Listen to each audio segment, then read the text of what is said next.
Assalamualaikum warahmatullahi wabarakatuh.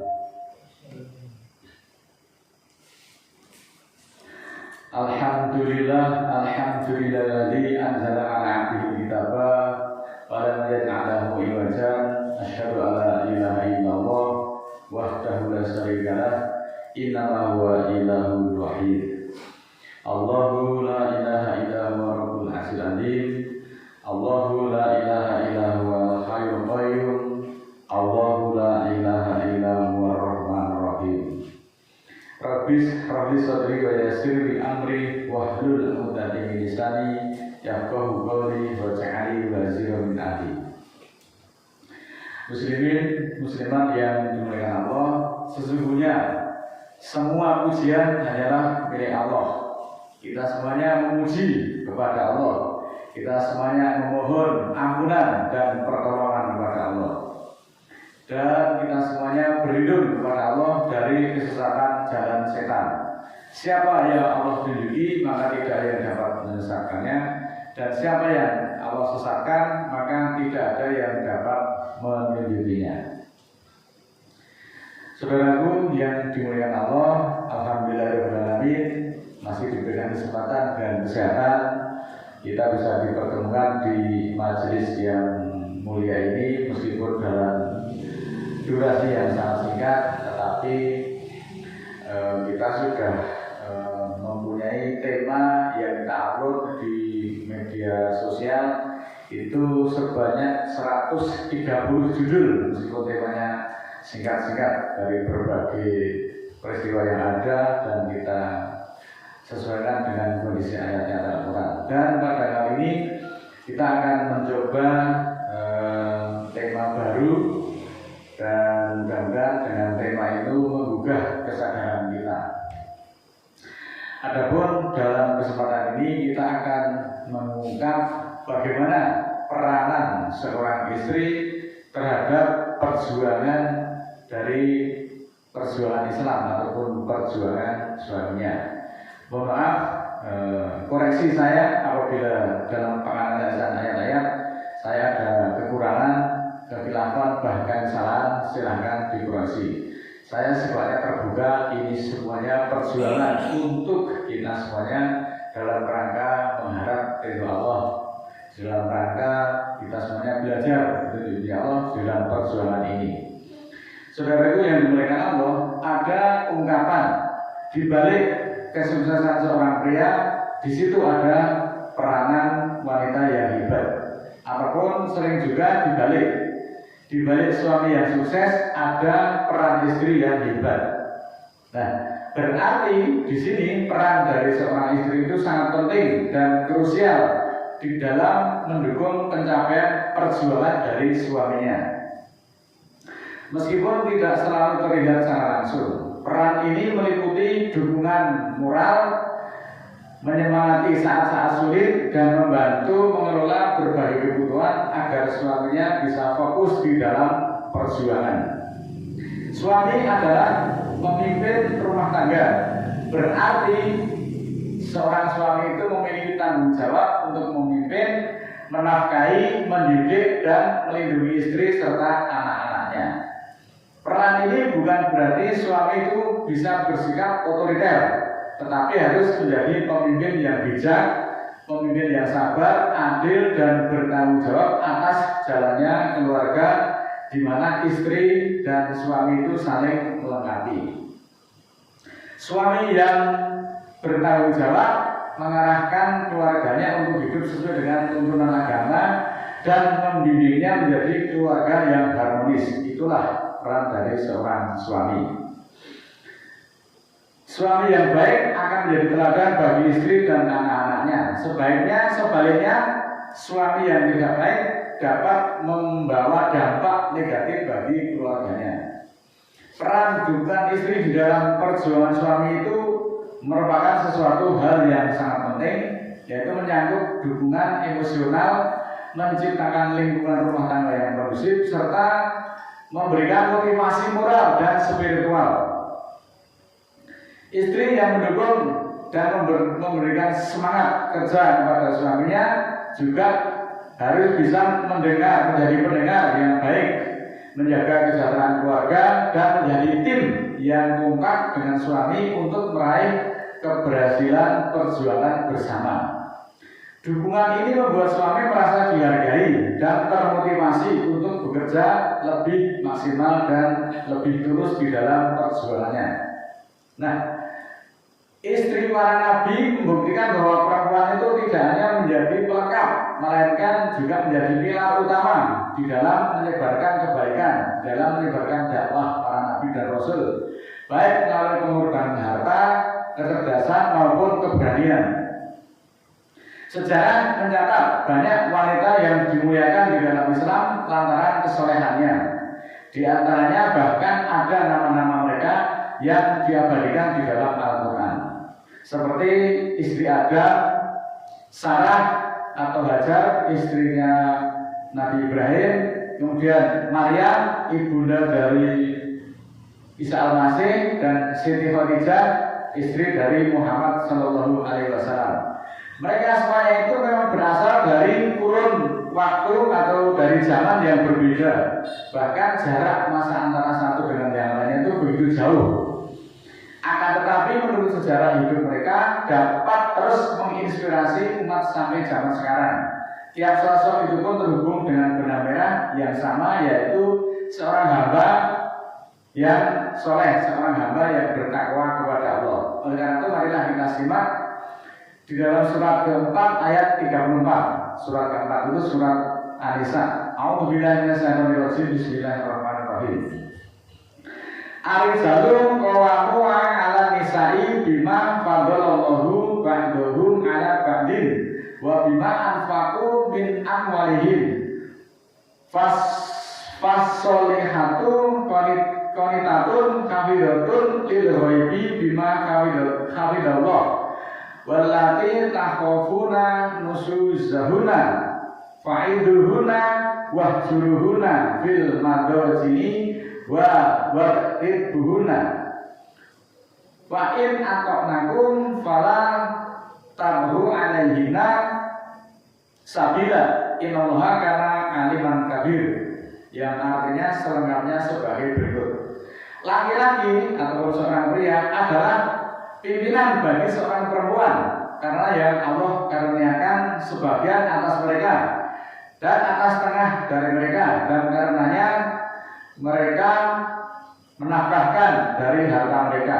Maka perempuan yang soleh ialah yang qanaah, yang tekun menjaga kegaiban yang Allah menyuruh menjaganya, dan yang kamu cemaskan dari gerak-gerik atau nuzuznya. Maka ajarlah mereka dan hindarkanlah mereka dari tempat tidur dan pukullah mereka. Jika mereka mematuhi kamu, maka jangan cari garis hukum terhadap mereka.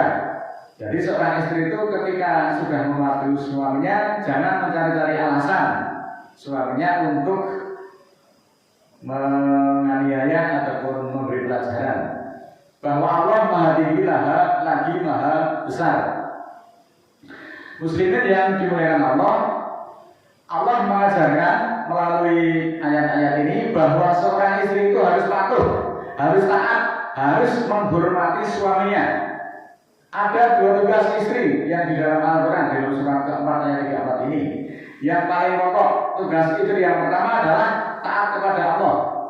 Wujud ketaatan kepada Allah itu yaitu patuh atau menghargai kepada suaminya dalam segala hal yang baik. Misalnya perintah untuk berhijab, untuk sholat tepat waktu, belajar tentang Allah, perintah untuk zakat, infak maupun sedekah, dan taklim pada suaminya. Perintah yang dipenuhi akan menjadi tanda ketaatan istri yang pertama di hadapan Allah. Kalau suaminya meminta hal-hal yang tidak baik, maka istri itu boleh menolaknya, tetapi juga harus dengan cara yang halus, tidak boleh mencak-mencak kepada suaminya. Selanjutnya tugas yang kedua adalah menjaga nama baik keluarga, terutama suami, apalagi ketika suami itu sedang tidak bersama. Tugas menjaga nama baik suami dan keluarganya harus dilakukan setiap saat di semua tempat. Kalau toh seorang suami atau pasangannya itu ada kekurangan, ada kekhilafan, atau bahkan ada aib keluarga, maka itu harus dijaga. Itulah peran istri yang soleh. Istri kemudian juga tidak boleh mudah terpancing gosip, isu-isu yang mengotori pikirannya. Pembicaraan pada berbagai kesempatan harus dilakukan sesuai dengan keperluan tanpa harus mengurangi dan melebih-lebihkannya, atau bahasa gaulnya itu ghibah. Mari perhatikan surat ke-64 ayat 14 berikut. Ya ayyuhalladzina amanu inna min azwajikum wa auladikum aduwwan lakum fahdaruhum wa in na'fu wa tasfahum wa taghfiru fa innallaha ghafurur rahim. Wahai orang-orang beriman, sesungguhnya di antara istri dan anak-anakmu ada yang menjadi musuh bagimu, maka berhati-hatilah kamu terhadap mereka. Jika kamu maafkan mereka dan tidak memarahi serta mengampuni mereka, maka sesungguhnya Allah Maha Pengampun lagi Maha Penyayang. Sekali lagi saudaraku, ayat ini menegaskan kepada pasangan suami istri yang beriman bahwa sesungguhnya boleh jadi di antara pasangan kita, pasangan kalian, suami ataupun istri itu adalah musuh dari pasangannya di dalam ikatan pernikahan. Lalu Allah memperingatkan kepada pasangan suami istri itu untuk berhati-hati terhadap pasangan yang seperti itu. Suami ataupun istri yang dikatakan dalam ayat ini adalah belahan jiwamu yang kemudian dipertemukan oleh Allah dalam suatu ikatan untuk hidup bersama di dalam sebuah rumah tangga. Wahai para suami, berhati-hatilah terhadap istrimu. Kadang-kala ada suami yang sangat takut kepada istrinya karena segala yang diinginkan oleh istrinya diikuti secara membabi buta tanpa dipikir terlebih dahulu, karena istrinya selalu merasa yang paling benar. Ini yang membahayakan. Juga jangan lupa selalulah meminta kepada Sang yang Maha Pengatur agar kita terhindar dari pasangan yang menjadi musuh bagi kita. Semoga peringatan Allah di dalam ayat-ayat di atas dapat menjadikan perhatian agar kehidupan kita, rumah tangga, perjuangan, juga perkawinan menjadi rumah tangga yang sakinah di dunia maupun di akhirat. Semoga pasangan kita tidak menjadi musuh bagi kita di dalam perjuangan menegakkan din Allah, tetapi menjadi penyemangat di dalam perjuangan. Al-Quran menyebutkan kisah istri para nabi yang tidak mendukung dakwah mereka. Contohnya adalah istrinya Nuh dan istrinya Lut, disebut dalam surat At-Tahrim ayat 10 itu sebagai contoh pengkhianatan ataupun penolakan terhadap suami mereka yang soleh. Selengkapnya sebagai berikut. Daraballahu masalan lil ladzina kafaru ra'atan Nuhin wa ra'atan Lut. Karena tahta ngadaini min ibadina sholihaini faqolatahuma falam yughniya anhuma minallah sayin wakilat hulun naro ma'ad dakhilin. Allah mencontohkan perumpamaan untuk orang-orang kafir, yaitu istrinya Nuh dan istrinya Lut. Keduanya berada di bawah kedua hamba dari hamba-hamba kami yang soleh. Lalu keduanya mengkhianati suaminya, maka mereka tidaklah membantu keduanya dari Allah sesuatu pun, dan dikatakan masuklah dalam neraka bersama orang-orang yang masuk. Nah, tokoh perempuan yang dimaksud dalam ayat ini adalah istrinya Nabi Nuh dan istrinya Lut. Keduanya merupakan perempuan yang sama-sama mengkhianati terhadap iman mereka dan agama mereka, serta tidak mengakui kebenaran risalah kenabian yang dibawa oleh suaminya. Kedua orang itu tidak mendukung perjuangan dari suaminya, tetapi justru merecoki, menghancurkan perjuangan suaminya dengan berbagai cara. Inilah contoh dari peran seorang istri yang justru menjadi pengkhianat bagi suaminya. Semoga Allah menghindarkan kita semuanya dari pasangan yang bermodel seperti ini. Ini contoh konkret bahwa anak ataupun istri itu justru ngerang-ngerune bisa menjadi musuh di dalam perjuangan kita. Mari kita sama-sama langkah dalam perjuangan ini, saling mendukung, saling menguatkan agar perjuangan kita semuanya diridhoi oleh Allah. Bahwa pasangan yang ridhoi perjuangan suami tersebut yang dimaksud termasuk laknatullah dan tidak akan selamat dari azab Allah. Perhatikan surat 15 ayat 57 sampai ke ayat ke-60. Qala fama hukum ayyuhal mursalun. Berkata Ibrahim, apakah berita yang kamu bawa wahai para utusan? Qalu inna arsilna ila qaumi mujrimin. Mereka menjawab, kami diutus kepada orang-orang yang berdosa. Ila ala tutin inna lamunajuhum ajmain. Kecuali keluarga Lut, kami akan menyelamatkan mereka semuanya. Ila meratahu qadarna inaha laminal ghabirin. Kecuali istrinya yang kami tentukan bahwa dia termasuk orang-orang yang hangus. Selanjutnya surat ke-28 ayat 56. Innaka latahdi man ahbabta walakin Allaha yahdi mayyasau wa huwa a'lamu bil muhtadin. Sesungguhnya engkau tidak bisa memberi petunjuk kepada orang-orang yang engkau sukai, tetapi Allah lah yang menunjuki siapa yang dia kehendaki, dan dia lebih tinggi, lebih mengetahui siapa yang mendapat petunjuk. Surat Al-Qasas ayat 56 ini menjelaskan bahwa Rasulullah Muhammad sendiri tidak memiliki kuasa memberi petunjuk ataupun memberi hidayah kepada siapapun termasuk yang dia cintai. Karena hanya Allah lah yang berhak memberikan petunjuk dan kepada siapa yang dikehendakinya. Inilah yang menegaskan bahwa tugas Nabi itu hanya menyampaikan risalah, sedangkan Allah yang Maha mengetahui siapa yang pantas menerima petunjuk itu. Karena hidayah adalah hak prerogatif Allah. Allah lah yang memberikan petunjuk kepada siapa yang dikehendaki, dan dia lebih mengetahui siapa yang layak dan layak menerima petunjuk. Surat ke-64 ayat 14 itu juga agar tidak menimpa kita semuanya, mari kita ajak pasangan kita, anak-anak kita kepada petunjuk Allah, yaitu bijak ngaji Al-Quran.